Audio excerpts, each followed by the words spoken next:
Welcome to the Remarkable Retail Podcast, Season 2, Episode 14. I'm Michael LeBlanc. And I'm Steve Dennis. You know, Steve, we were talking off mic, and if we thought back 5, even 10 years ago, we might have said electronic retailers were looking like they were going to disappear from the retail landscape. Like it was tough days, even more recently, at least their physical stores. But then something interesting happened. Yeah, there was this whole narrative that Best Buy and others were going to get Amazoned, essentially, that they were going to serve as expensive showrooms. You know, they'd have all the retail costs, leases, inventory, salespeople. Everyone's just going to go in and talk to the salesperson and look at the product, and they're just going to go home and order it from Amazon or someone else. And so, yeah, the narrative for a while was that all these guys were in big trouble. And, you know, we obviously saw various high-profile retailers disappear over the years, from Circuit City to Radio Shack.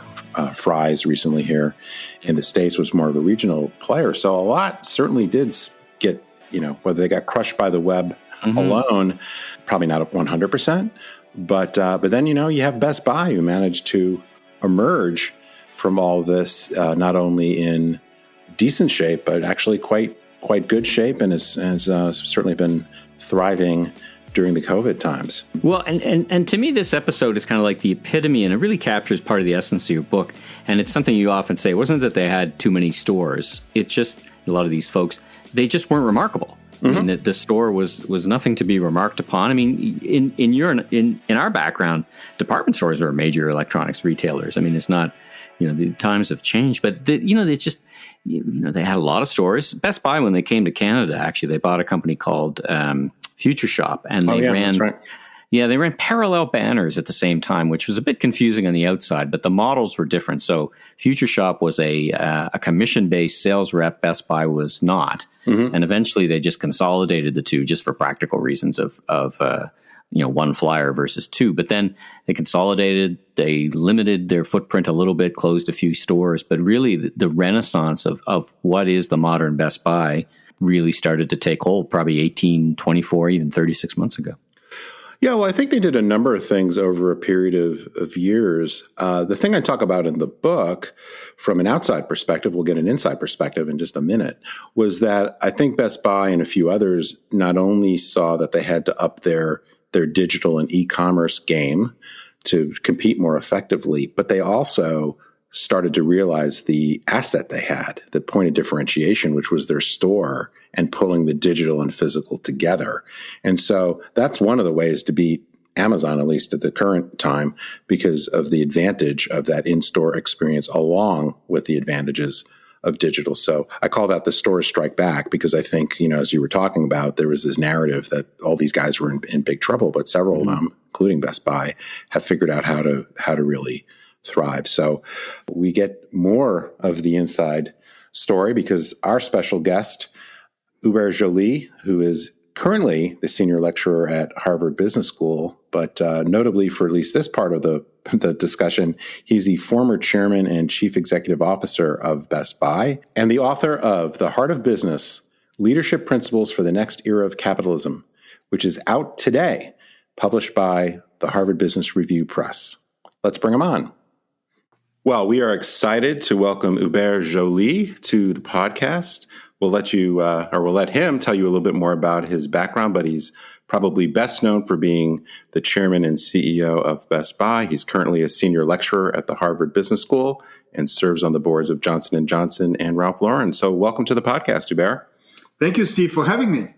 So maybe we could just start off with, and we'll get into a lot more depth about your background and your time at Best Buy and your great new book, but maybe you could just give us a little bit about how you got to where you are today, maybe just before you got to Best Buy, and then we'll dive into that a little bit more. Oh, thank you, Steve. Well, from a resume standpoint, I had done quite a few things, which meant that when I got the call to potentially become the CEO of Best Buy, I said, you're crazy, right? I don't know anything about retail. I'd been a consultant with McKinsey and Company. I'd been in IT services. I had been with Vivendi Universal, so in video games and whatnot. I had been the CEO of Carlson Wagonlit Travel, another industry that was supposed to be killed and disrupted by the internet. Then I was CEO of Carlson Companies, which is a hospitality and travel company. At the time, they owned TGI Fridays and Radisson and Regent Hotels and whatnot. And then in 2012, I got the call. But beyond the resume, I would also highlight that I'm somebody, like probably everybody listening, right? We grow as leaders. So part of the theme of our conversation is I evolved over the years from being a deeply analytical, hard-charging, McKinsey consultant, very focused on performance optimization, to now somebody who believes in human magic, right? So it was a whole transformation. And I believe today that the key to success, is not, to focus on profit, is to treat profit as an outcome, and is to create organizations that are pursuing a noble purpose and put people at the center. And our role as leader is to unleash that human magic. That's what I believe today. Well, and you've reflected that in your new book, The Heart of Business, Leadership Principles for the Next Era of Capitalism, which we'd love to talk to you a little bit more. Just before we get into that, can you tell us about what led you to the Best Buy opportunity and maybe how in particular that experience shaped how you think about business today?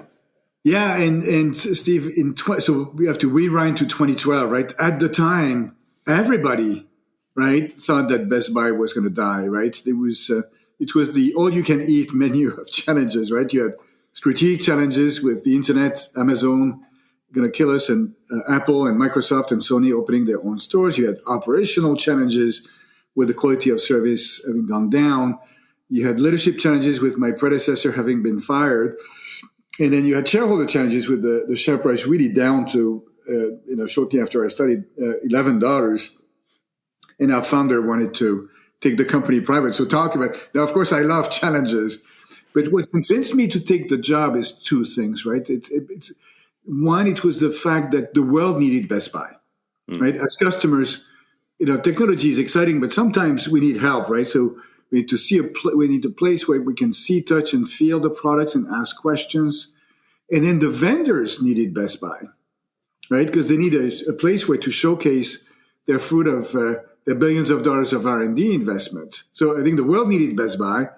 And the second thing I saw is that the issues that Best Buy had were all self-inflicted. And that's good news, right? Because if the issues are self-inflicted, you can fix them. And so that's the journey we embarked upon. And so the share price has gone from 11 to, I think we're close to 120 now, over a period of 9 years. So we must have done a few things right along the way. Absolutely. It's quite a story. As I listen to you and I think back to those days, Steve and I actually met on the speaker circuit and then bonded over our similar ideas that this retail apocalypse was a media narrative, that it was a myth, that notwithstanding great transformation happening in retail, that people were missing the real story. They had lost the narrative. Now, you must have run into naysayers. I mean, you were handed, so to speak, this organization which you described, which was in tremendous transformation. The narrative around it was that it was, it wasn't useful anymore. How did you transform the culture of the organization? Because certainly, if you were a Best Buy employee, you would be hearing this nonstop from every media, and you're like, geez, should I even work here? Like, how do you hire executives? I mean, how do you change that culture and narrative? And, the results are obvious, at least certainly in the stock price. Talk a bit about that. Yeah, and you're right, Michael. At the time, everybody thought we were going to die, so you can imagine the morale. And of course, the advice I was also getting at the time is cut, which is a traditional recipe of turnarounds, right? Close stores, cut headcounts. We did the opposite. The whole story of the various phases of the turnaround and resurgence of Best Buy, Renew Blue and then building the new blue, is a people-centric story. And so, when we're supposed to die, the first thing I did, instead of considering that people might be the problem, I said, people are probably part of the solution. So I went to spend my first week on the job listening to frontliners. I went to a store in St. Cloud, Minnesota, to work in that store and be able to listen to the frontliners. I learned so much there. And of course, if the frontliners feel that we listen to them and then we do what they feel is important, like fixing our website, fixing our supply chain, investing in the training and in the stores, ensuring we were price competitive, matching online prices, That all came from the frontliners. Then, that's progress. The second thing that's people-centric was making sure we had the right team at the top, right? So my view in a turnaround, I'm a bit of a Maoist. Fish, I believe that fish rot from the head. So you need to make sure you have the right team at the top. And then it was this idea that in a turnaround, the first priority has to be to grow the top line. And so I talked about some of the things we did to do this, including the partnership with our vendors and our price competitiveness, because growing the top line changes everything, right? And as long as you know, to the extent that we need to cut costs, and we needed to cut costs, the cost structure was bloated, and we took $2 billion of cost out, since 2012. About 70% of the cost takeout came from elements in the cost structure that have nothing to do with people. And oftentimes people get confused. They focus on headcount reduction. That should be a last resort, right? And then it was about creating energy, right? So co-creating the plan as opposed to telling people what to do, and then getting going, celebrating the small wins, the early wins, talking about the problems and working them together. So a very human-centric approach. And the way you change, I like to say that the way you change management is by changing management. I also like to say that the way you change behaviors, which has a lot to do with the culture, is by changing behavior. So if we say we're going to focus on the frontliners and e-commerce and the customers, and that's where you spend your time and your money, to a large degree, at least in the early stages, that's how you change the culture. And then in the second phase, which was building the new blue, which was all about how do we accelerate our growth, that then you evolve, right? It's still very people-centric, but we spend time figuring out what should be our purpose as a company. Okay? So we said, we're actually not, here's the scoop, right? You guys write about remarkable retail. Well, we said, we're actually not a retailer. We are a company that's here to enrich lives through technology by addressing key human needs, right? And it's by focusing on this purpose, you vastly expand the addressable market, right? Because that's what got us to, let's say, initiate our in-home advisor program, where if your needs are too complex to be handled in the store or online, we'll come to you. Or our entry into the health space, helping aging seniors stay in their home independently with the help of technology. That expands the addressable market. And then the second thing it does is focus on purpose, is that it's much more inspiring for people. I think there's something magical that happens when we can make sure that everyone at the company can connect what drives them, what's important to them in their life, with the purpose of the company. That creates magic. And so to make it very concrete, there was a store general manager in our Boston market. He would ask every one of the associates in the store, what is your dream? At Best Buy or outside of Best Buy. Okay, write it down in the break room. Okay, my job as the store GM is to work with you and help you achieve your dream. Right? That's a completely different way of leading. And I think our role as leaders, is not to tell people what to do. I could ask you, Michael and Steve, do you like to be told what to do? No, nobody does, right? So our job as leaders is to create an environment where everybody can be themselves and the best, most beautiful, biggest version of themselves, and where we can create and unleash human magic. I really love that. And I certainly subscribe to this idea. I think it's Peter Drucker that said, culture eats strategy for breakfast, and this idea of, I don't know whether you want to call it customer jobs to be done or just kind of elevating the solution. I'm curious, before we get a little bit more into the book, one of the things that I talk about and I've written about for a while. Steve, do you have a fabulous book that has just come out? Thank you. I think I've endorsed it. It's a great book. I would recommend it to everyone listening. Well, I was actually about to publicly thank you for blurbing the book, and it's very kind of you. But one of the things I talk about in the book, and I don't want to get too in the weeds of this, but there's been kind of this narrative. Michael touched on it earlier, of online kind of growing at the expense of physical. When I think shopping has become much more of a blur. And as you started to allude to, when brands certain brands anyway, see their stores as assets rather than liabilities. They invest in them. That doesn't mean you don't need to have a fabulous e-commerce capability, but I'm curious about how particularly you thought about the balance between digital and physical and how they interacted and how that played out in the turnaround of Best Buy. Yeah, thank you for this question. I think one of the diseases that we have to cure, other than this COVID thing, is the idea of zero-sum games, right? The only way for Steve, for you to win is for me to lose, or vice versa. That makes no sense. I think the way we thought about it was all focused on the customer. What are the customer pain points? What are the ways we can make the customer happy? And what's the best way to serve the customer? And we let the customer choose. We're not going to tell the customer where and how to experience us. And so we're going to create the best possible experience. And we're going to be agnostic. We're going to be neutral. If they buy online or in the stores, it doesn't matter to us as long as the customer is happy. So that was the North Star. Yeah. And then, of course, in our quote unquote fight against Amazon, even though it was never a fight, we decided, okay, so we're not obsessed by them. We neutralized them because we had the same prices. Our online shopping experience, I think, is fabulous now. Our supply chain, we're shipping as fast as Amazon, same day, next day, you name it. And so let's call, in soccer terms, we would call this a draw, right? Right. And then we say, but we're not going to try to be a Me Too vis-a-vis Amazon. We're going to be the best version of Best Buy we can be, and we're going to do extraordinary things for customers. And of course, we have assets, by the way, that Amazon doesn't have. And even Jeff Bezos said it, right, when he commented on our turnaround. So, the stores are an amazing experience. Our employees are an amazing, assets, the ability that we have to go to people's homes. And really, our dream at Best Buy became to become the CIO or the CTO for your home, right? And we would use all of our assets, the home, online, the stores, and build a relationship with you. And then, of course, with our Geek Squad capabilities, we're going to support everything you have in your home, right? So that if Netflix is not working tonight, is it because of Netflix, the pipe into the home, the Wi-Fi, the router, the bridge, the streaming device, the TV?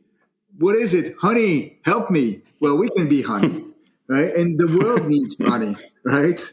And so if you think about it this way, you're going to become the best version that you can be. And you're not afraid, right? You're on the front foot. Mm. Let's dig into the book, the Heart of Business. It's available now for purchase May 4th and forward. It's already been available for pre-purchase, already doing really well. When I talk to authors and when Steve and I interview authors, we like to understand, start at the kind of basic principles. Why did you write the book? Why did you think there was some white space on the shelf for what you had to say? And talk just about, I guess, about the tradecraft and why you thought that there was something you could contribute, obviously beyond turning the business around. A great story there. But talk about the essence of the book and why you approached it the way you did. Yeah, it's very exciting to be talking today on the day that the book launches. It's been a journey to get there. Why did I write the book? I felt that, so if you think about this, today, most people agree that, the primary focus on shareholders was a mistake, that, we need to inspire our employees to do great things in the world.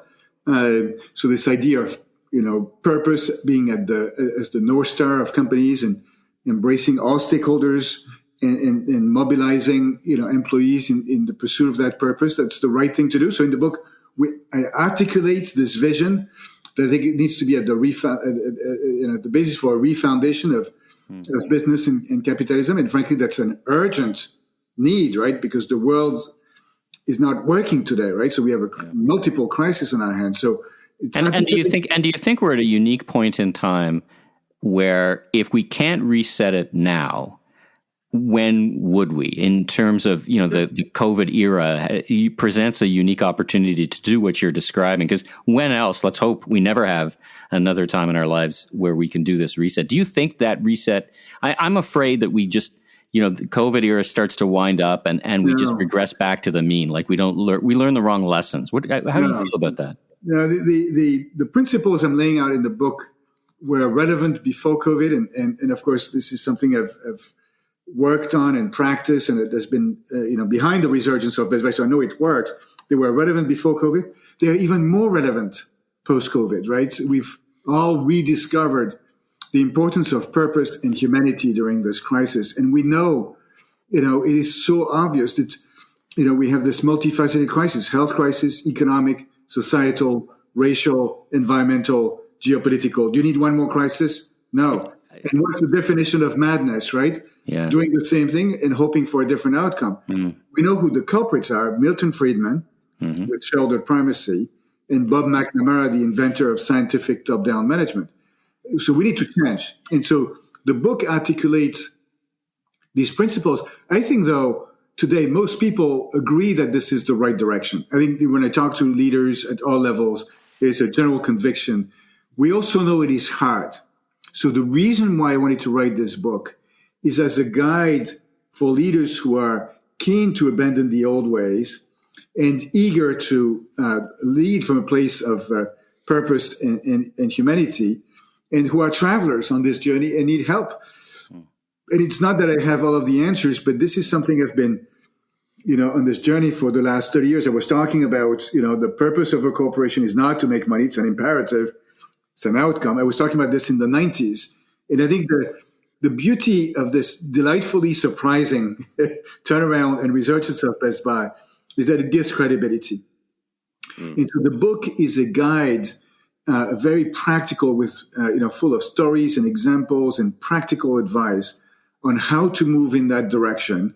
And as fellow, for my fellow travelers on that journey, there's questions at the end of each chapter that can be very helpful. So that was the mission of the book. And my mission, now that I've passed the baton at Best Buy, is to add my voice and my energy to this necessary refoundation and help others on that journey. So that's why I'm coaching and mentoring a bunch of CEOs and senior executives. That's why I'm joined the faculty at Harvard Business School to help train the next generation of leaders. I think this, to your point, Michael, this is now, right? And this is... We don't have as much time as everyone thinks, by the way, to make this change, right? We have a few ticking time bombs, and we better pay attention to them. And so but I'm optimistic when I see the next generation of leaders. People want to do the right thing, and I'm happy to add my contribution to this urgent refoundation. One quick question, then I want to pass it back to Steve. When did you have, your whole first part of your book is really about, the meaning of work, and you've got this great quote by Khalil Gibran, work is love made visible. What was your epiphany, though? Because as you started at the beginning of the podcast, you said, I was a hard-charging McKinsey operations, by the numbers. Like, when did you have this epiphany that you're encouraging us to have today? What was it that when you looked at, was it the transition to Best Buy? You said, listen, I've got to do something different, or did it start before that? It's been a long journey over the last 30 years. So in fact, in the book, I talk about that, but I'll highlight a few milestones. One was about 20 years ago. I'd been quite successful, arguably, and I'd been a partner at McKinsey & Company. I was on the executive team of a large multinational media and entertainment company, Vivendi Universal. And so in many ways, I'd been at the top of my first mountain, to quote David Brooks's book, The Second Mountain. And but I felt emptiness. There was nothing there. It was not fulfilling. And so that led me to introspection, which is something I highly recommend to everybody, right? Being clear about who do we want to be? What's the purpose of our life? As a leader, how do we want to be remembered? Write down your retirement speech is a good exercise, or even better, your eulogy. I did the spiritual exercises of Ignatius of Loyola, the founder of the Jesuits, at that time, to really revisit my life and try to discern my calling. So that was a milestone, an important milestone. Another one was in 2009. I started to work with a coach. Before that, if somebody had asked me, or told me, Jack or Mary is working with a coach, I would say, what's wrong with them, right? Are they in trouble? They're going to be fired. And then, I realized that exactly 100% of the top 100 tennis players in the world have a coach, including Roger and Rafa. All of the NFL teams have a coach. And so there was this guy, Marshall Goldsmith, is a great friend and was my coach for many years. Is the inventor of helping successful leaders get better and the inventor of feed forward. It's not about feedback. What I did, yesterday, I cannot change it, but how can I decide what I want to work on getting better? And how can I ask people around me to help me? So to make it very concrete, 3 months after I joined Best Buy, I told my team, look, this turnaround is going to be hard, right? Let's agree. And the reason why I know this is everybody thinks we're gonna die, so that's how you know, right? Right. And so the smart money's against us in this one. That's right. So that means that all of us are going to need to be the best leader we can be, and that starts with me. So I have a coach, Marshall. He's going to come in. He's going to ask you for feedback, and then I'm going to tell you what I do with it. So Marshall collected all of this, the good and the other, and he actually told me, Hubert, you don't need to do anything about it, right? It's your decision. And say, okay, I get that. Let me decide that I want to get better on these 3 things, number 1, number 2, number 3. And then I went back to my team, and believe me, that's painful. Now, I've gotten better at this, but initially when you do this, it's really hard. Thank you for all of the feedback. Based on what you've told me, Marshall, I've decided to work on these 3 things, 1, 2, and 3. I'm going to follow up with each one of you to ask you for advice on how I can get better. And then I'm going to follow up in 3 or 4 months from now to see how I'm doing. And one of the things I've worked on, in the years I've worked with Marshall, is how to move away from being a leader who is trying to be the smartest person in the room, who's adding too much value. Marshall has written this great book, What Got You Here Won't Get You There. Highly recommend it. He lists the 20 quirks of successful people. I had 13 of the 20 quirks. Right? and the key thing I learned... Now I'm afraid to read it. No, here you go. My name is Hubert. I need help. The key thing I learned with Marshall and during my years at Best Buy is that indeed my role as a leader is not to be the superhero who knows everything, who is there to save the day, who is driven by power, fame, glory, or money. But my role as a leader is to create an environment in which others can be successful. It's to pick, maybe the most important decision I make is, who should I put in position of power? What kind of leaders, right, do we want? And so being clear about, our expectations of leader. And again, I think today the world needs leaders who are purposeful, they're clear about their purpose, what drives them. They're curious about what drives people around them, and they're able to connect what drives these individuals with the purpose of the company. There's, of course, I share a number of stories about this, and then who are there to create an environment where others can be successful and blossom, and who are vulnerable. My most frequently used phrase now is, my name is Hubert, I need help, I don't know. Yeah. It's a major shift. Well, that's one of the things I really love. One thing I meant to say earlier is that, and we talked about this off mic, this is not a retail book. I mean, I think it's certainly valuable to people in retail because I'm sure lots of people will connect to the Best Buy story in particular, but it's a leadership book. To me, and I'm using this term loosely, it's a very spiritual sort of book. So I just love how you inject so many different perspectives. But just quickly on this issue of vulnerability, one of the things that I've observed in my own career, just touch on it really in the book, is this idea of, it's somewhat humility. It's somewhat of realizing we're probably wrong. It's asking for help, not trying to be just this all powerful person. Can you just talk a little bit about how you realize that kind of the power of vulnerability for you Brene Brown fans out there? Just curious how you got to that and what advice you would give to people to kind of let their guard down and let people see them. This is such an important transformation, right? And it's hard, right? Because so many of us, self-included, were trained to want to be perfectionists. And for many years, I confused perfection and performance. And if I'm expecting perfection of myself, I'm not going to like myself because guess what? I'm not perfect. And I'm not going to like people around me, right? Because they're human beings, so they're not perfect. Now, if I can, relax a little bit and start to appreciate, yes, I'm not perfect. It's okay, and that I can learn to love, all of the quirks and vulnerabilities.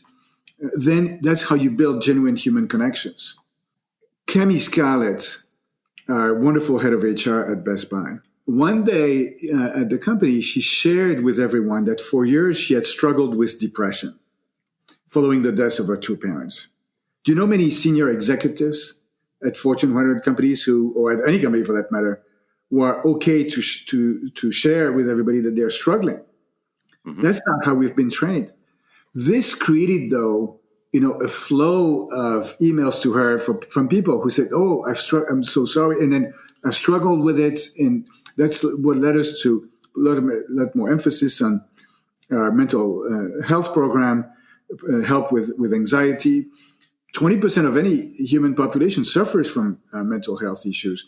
During COVID, let's assume it's 80%. Mm. And the secret to the resurgence of Best Buy, it's this humanity of the organization. I'll illustrate that with a story because I think it's how you learn, right? And it's not a made up story; it's a true story. One day, there is remember first that back in 2012, our quality of service at Best Buy, you guys probably experimented it, right, or experienced it.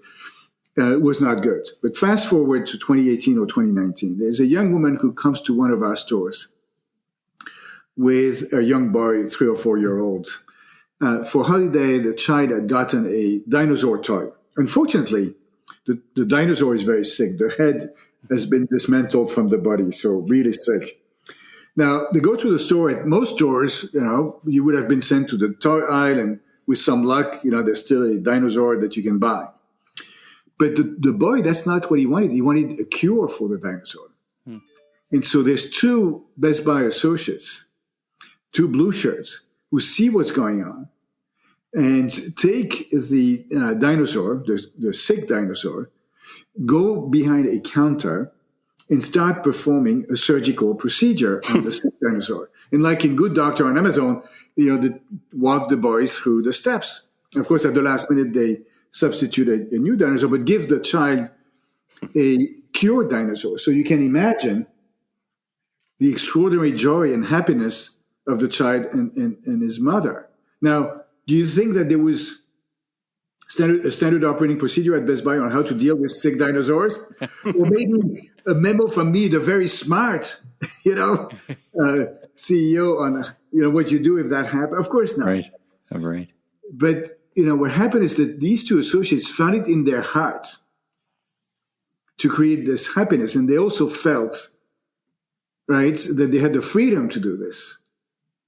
And so, my view of leadership, it's about creating an environment where you can unleash human magic. That's human magic when you see it, right? And at the same time, our comps were going through the roof. And so, what I want to share is, all of the ingredients. What does it take to create this environment where instead of being focused on numbers and, you didn't hit the numbers or you hit the number, no, you create an environment where people can be beautiful human beings, the best version, the biggest, the most beautiful version of themselves, and do great things to each other, to customers, to the community in which they operate, all of the stakeholders with a focus on the noble purpose of the company. And with that, resulting in extraordinary economic performance as well as an outcome. I mean, what you're describing is a false narrative between either or, performance and magic, because it's a false narrative that you have to make a choice. It's a wonderful way to wrap our time with you today. You've been very generous. Thanks so much for your time. The book is The Heart of Business, available at all places where you love to buy books. It's a fantastic read. I've had the privilege of having it a little bit early to read through it. So I've got the jump on everyone, but I'd encourage it. Steve, last words to you.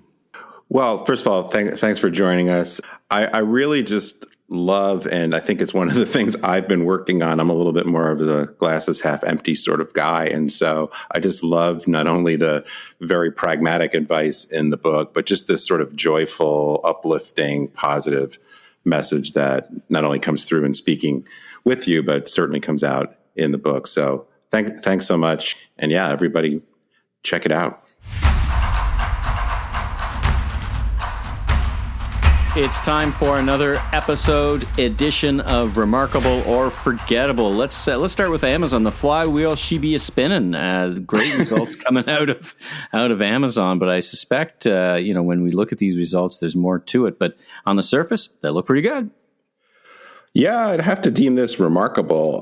Sales increases that were fantastic. I believe the stat that I read, and we're doing this just for inside knowledge, we're doing this just right after the earnings came out, so we haven't had a full chance to dissect them, but I believe their total earnings in 1 year were greater than the prior 3 years combined. So hard not to say remarkable, but we do know, to your point, they're just well positioned. The AWS business firing on all cylinders, retail growing like crazy, advertising growing like crazy. So the foundation they built, they're leveraging, and they also just are benefiting from so much of this shift to digital, whether we're talking about AWS advertising or the retail business.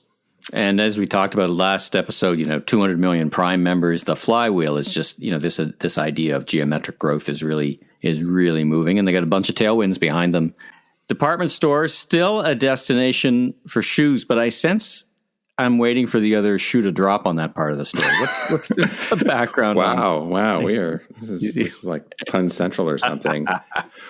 Well, I know this got a fair amount of pickup in the media. I thought it was kind of forgettable. The reason why I thought it was forgettable is I think it's kind of obvious that department stores are big players in footwear, and that has a lot to do with the way this particular study classifies folks into different categories. And it just turns out that department stores have both a lot of square footage devoted to footwear. They have a lot of units, and the average price point is high. And there really aren't any significant general footwear stores, except at least in the US, DSW maybe. But I mean, there's just way more department stores relative to just that one chain. So I don't think this says anything about department stores' resurgence, or it didn't give us any real indication as to whether they've been losing share or gaining share. Spoiler alert, they've been losing share. So I just didn't think it was particularly interesting. Well, there's a good segue there. Talking about footwear, I was reading Allbirds and Warby Parker and The Honest Company. They're all planning in some stage or way IPOs. So what's going on there? Why now? And what's what's driving them to go public? Well, I think two things. I guess the remarkable part is how hyped up all things e-commerce are, and just the stock market is super frothy. So just in general, in terms of a time to go to the public markets, this is like the perfect storm. And when we talk about Allbirds, Warby, Away, The Honest Company, these are some of the brands that are larger, more well-known, and have a bit more of a track record. So in terms of it being, kind of being IPO ready. I mean, particularly Warby Parker. I think Warby's, like 12 years old now, and 100 stores and great growth and rumored to be profitable, which may not be the case with the other three we mentioned. So I think it's just it's timing, and these are just some of the brands that are more on the mature side of the curve than plenty of others. I think they're reading the right tea leaves, because as you probably, we've talked about before, when you look at stocks, there's story stocks and performance stocks. Yeah. And each one of them have a great story. Warby Parker, Allbirds, The Honest Company with the product they make, and with Jessica Alba behind them with a little tailwind of superstars. So they're all great story stocks, and they may or may not be great performance stocks, but sometimes that doesn't matter as much. It gets, as you said, the IPO market's kind of frothy. Speaking of frothy, look at the segues I'm making in this episode. Jeez, man. Walmart hits the 60 million number for their, I guess what would we call it, subscription model, their kind of Prime type loyalty program, paid loyalty program. What do you think about that? Yeah, so Walmart Plus, I think it's only been rolled out, I think, about a year. I may have that a little bit wrong. But yeah, it's essentially the Amazon neutralizer. And so paid subscription for free delivery and some other benefits. Mm-hmm. And I don't know, on the one hand, you could say for a company as huge as Walmart is, and comparing to Amazon's 200 million number, 60 million is not amazing. But, it took Amazon a long time to get to 100 million. So I think 60 million at this point is pretty good. It's a good trajectory. What I wonder, and I haven't seen any data on this, is how many customers sign up for both Prime and Walmart. I think that would be interesting to know, as well as what kinds of products are people using it for delivery and pick up the most. But Walmart obviously has the advantage of the better or the bigger physical store presence. So it's a little bit different offering. Yeah, well, and one of the other key metrics that we know something about is retention, right? And it's super, super high with the Prime program. I think they're in the mid-90s, which is just, Costco-like retention. And I guess that, doesn't really matter how many subscribers you get, it's how many subscribers you keep. So that'll be something that I'd keep an eye on, learning about these programs. All right, well, that was a great episode. Short, sweet, insightful. That was remarkable or forgettable.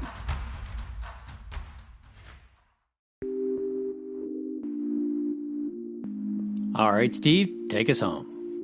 If you like what you heard, please follow us on Apple, Spotify, Amazon Music, or your favorite podcast platform so you can catch up with all our guest interviews and insights, and new episodes will show up every week. And please take a minute to drop us that elusive 5-star rating and tell a friend in the retail industry. I'm Steve Dennis. The expanded and completely revised second edition of my best-selling book, Remarkable Retail: How to Win and Keep Customers in the Age of Disruption, is now available at Amazon, Indigo, bookshop.org, or just about anywhere books are sold. And I'm Michael LeBlanc, producer and host of the Voice of Retail podcast, and you can learn more about me on LinkedIn or on meleblanc.co. Steve, have a safe week.